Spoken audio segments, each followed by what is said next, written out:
Hello to everyone listening. This is my Lighting Learning Aim A podcast, and it is in three sections of three different productions. First, we're gonna do film noir, which will be Double Indemnity.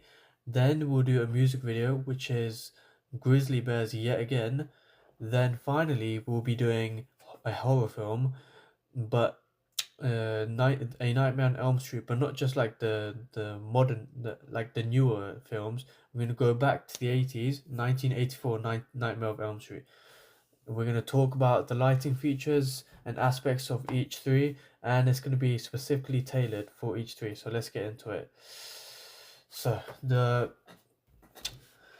low key lighting, the low key lighting is one part of Double Indemnity. So Double Indemnity is drenched in what we call low key lighting.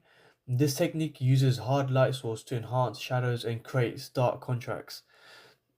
Unlike high key lighting, which is like bright and it minimizes shadows, low key lighting is all about embracing the dark, which is kind of needed in these scenes in Double Indemnity.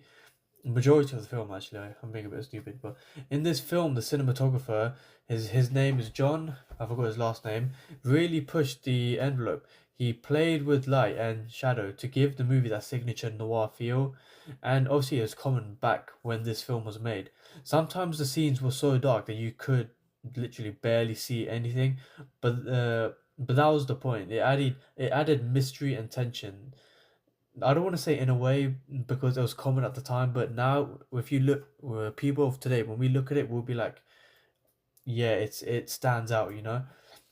Number two is the use of shadows to frame subjects.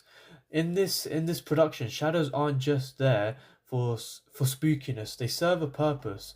In the production, shadows are used to frame characters and highlight their moral ambiguity. Take the opening sequence, for example. We see the shadow of a man on crutches approaching, setting a foreboding tone right from the get go. Another classic example is the use of the blind casting stripes, shadows across the characters. This isn't just for aesthetics, it symbolizes the character being trapped in their own web of deceit, I'd say. It's like they're literally behind bars, but not physical bars, bars imprisoned by their own actions. The blind casting I refer to, I had it recently written down. It's called Venetian blind casting, something like that. My pronunciation is not good. The last aspect of the lighting for Double Indemnity is again, my pronunciation is not good, but the chiaroscuro effect. This effect, it's a fancy term for the use of strong contrast between light and dark. This technique is well all over Double Indemnity. The one standout scene is where Walter Neff visits uh, Phyllis' house. I can't pronounce Phyllis' last name, but the room is dimly lit with slashes of light from the blinds, creating a pattern on the walls. And Walter himself, it creates patterns on Walter himself that to make him stand out in the scene. This is not only adds depth, but it also reflects the entangled situation he's about to get himself into. It shows the audience that something's gonna happen in the scene. These lighting choices do more than just look cool. They delve into character psyches. The interplay of lights and shadows reveal their inner conflicts and moral struggles, making the audience feel the weight of their own decisions. So that's basically it for Double Indemnity. It uses low key lighting, strategic shadows, and the chiaroscuro effects. I still can't pronounce it, but to craft a narrative that's as visually compelling as it is narratively gripping. These techniques don't just set the mood; they tell a story all on their own. Actually, and that was it for Double Indemnity. It's really interesting, and um watching a bit of the scenes, it did give me a good insight into the production. But moving on to the music video, we're going to be talking about Grizzly Bear's music video yet again. And it was directed by a woman named Emily Kai Bock. This video is often referred to as a masterclass in using lighting to enhance storytelling.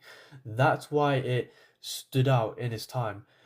Unfortunately, not anymore today. No one really listens to it. But let me break down the three sections of it, of the lighting aspects: performance-based spotlighting, lighting to convey mood, and lighting to create contrast. So let's get into it. Number one, performance-based spotlighting. The video kicks off with a young figure skating, practicing alone in a dimly lit ice rink. A single spotlight follows her movement, isolating her in the vast darkness. This focus lighting draws our attention directly on her, basically emphasizing her dedication and her solitude. It's a classic technique in performance settings, highlighting the the performer against a contrasting background.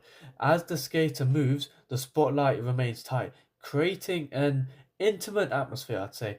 This not only showcases her skills, but also sets up a sense of vulnerability, which becomes crucial as the narrative unfolds.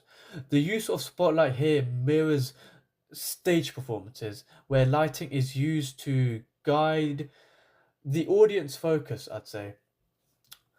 And number two of the lighting aspects for the music video, Grizzly Bears yet again, is as the video progresses, this one is lighting to convey mood. As the video progresses, the lighting shifts dramatically to reflect the skater's journey as she falls through the ice and emerges into a surreal world. The lighting becomes more natural and diffused.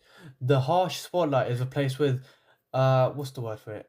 Ambient light, suggesting a transition from a controlled environment to an unpredictable, dreamlike realm. So, take for instance the carnival scene. The lighting is chaotic and colorful, mirroring the skaters' disorientated state. Neon lights flicker and it casts multicolored glows, creating a sense of unease and wonder. This use of lighting effectively conveys the protagonist's emotional turbulence as she navigates through unfamiliar territories. And number three of the lighting aspects for the music video is lighting to create contrast. Now, contrast plays a significant role in the music video yet again by Grizzly Bears. The stark difference between the controlled lighting of the ice rink and the unpredictable lighting of the outside world underscores the skater's internal conflict. In the rink, the lighting is precise and focused, but outside the rink, it's erratic and it varies more than it did in the rink. One notable moment of this is when the skater finds herself in a forest at night. The interplay of shadows and moonlight creates a of like we spoke about the Chiaroscuro effect. I still can't pronounce it, I'm an idiot. But highlighting her isolation. This contrast not only enhances the visual appeal, but also deepens the narrative, emphasizing theme of loss and self-discovery. So in summary, the lighting techniques in Grizzly Bears yet again are integrated to its storytelling. They're tied to the storytelling through the performance-based spotlighting, mood-conveying illumination, and strategic contrast. The video crafts a compelling narrative that resonates emotionally and visually, particularly with the viewers.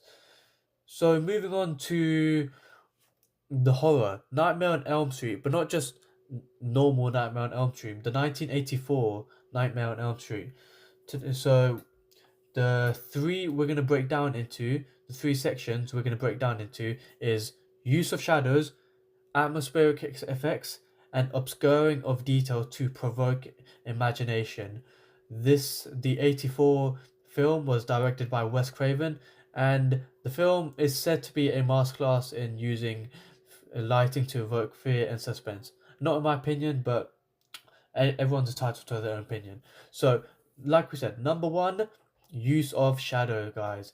In Nightmare of Elm Street 84 version, I need to stop clarifying that. In Nightmare of Elm Street, shadow plays a pivotal role in creating an unsettling atmosphere. The film extensively uses low-key lighting, casts deep shadows that heighten the sense of dread For instance, in the opening scene, let me try recall. In the opening scene where Tina is stalked in a darkened boiler room, the interplay of light and shadow conceals Freddy Krueger's moments, it making his sudden appearance all the more terrifying. This technique not only obscures the threat of him, but also mirrors the character's fear of the unknown, as that's Freddy's whole persona, being unknown in a way. Okay, so I just had to turn the thing back on. I thought it turned off.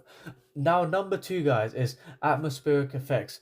Craven's use of atmospheric effects, Craven's the director, his use of atmospheric effects, particularly the backlighting, enhances the film's dreamlike quality. Backlighting involves placing a light source behind a subject, creating silhouettes that add to the mysterious ambience. In several dream sequences, Freddy is often backlit. He's often backlit, his figure shrouded in darkness with only the edges illuminated. This is not only to make him appear more menacing, but also blurs the line between, if I'm being quoting, reality and nightmare, immersing the audience in the character's disoriented experiences. And atmospheric effects is kind of concise within the 84 version, but for number three, which is obscuring of detail to provoke imagination, one of the film's most effective strategies is its restraint in Freddy Krueger's in full detail. Restraint in revealing Freddy Krueger in full detail, my mistake. One of the film's most effective strategy is its restraint in showing the villain or the main character in full detail, just to keep a sense of ambience and ambiguity. But to get more specific, by frequently hiding his face in shadow or showing glimpse of his infamous glove, with the flipping swords, the film allows the viewer's imaginations to amplify the fear of him. This technique is particularly evident in scenes where Freddy's presence is implied rather than explicitly showed, such as the eerie stretching of the bedroom wall over Nancy's bed. By not showing the full extent of the threat, the film engages the audience's imagination, making the horror more personal and intense, as the audience themselves, us, the audience, have to generate a thought in our head, an image in our head, in a sense. So, in summary, A Nightmare on Elm Street utilizes shadow, atmospheric backlighting, and the strategic obscuring of details to craft a haunting experience that lingers with viewers.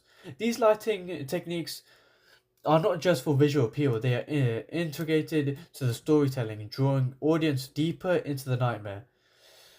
Thank you guys for staying tuned to my audio podcast. And overall, these three productions, what they have in common is that they are, I'd like to say, outdated as of today. They aren't talked about much, and they're mostly just used for media projects. I'm just gonna be honest. But thank you guys for tuning in, and hopefully next time.